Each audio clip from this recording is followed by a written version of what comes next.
So here's the website in a previous state, and as soon as I refresh it, it's whenever the website initializes, it immediately sends out a signal saying that you should turn off all the LEDs, which it does. And from the start, we have a white color.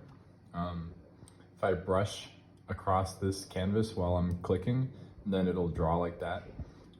If you start clicking off and you drag in, it doesn't work. And then if you drag across and then go off and then go back on while holding, it doesn't work.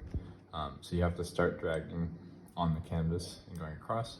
And as we can see, as I paint across this canvas, it goes, the LED grid does the same thing.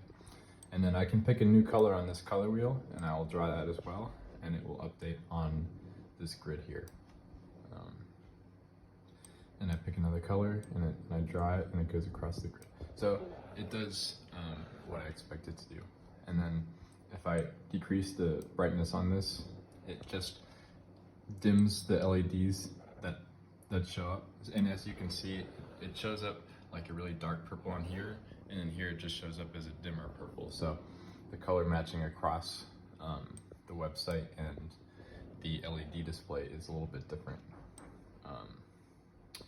And so, yeah, and that's really noticeable in some colors more than others. Like if I pick a slightly orange red here, that when I draw it, it turns out as like not the same color. Maybe like a slightly more orange color.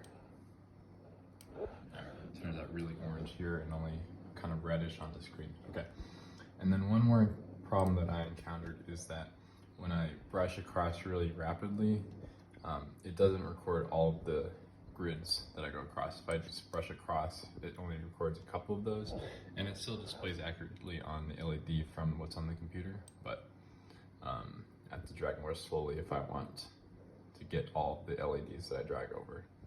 But yeah, that's my project. It works pretty well.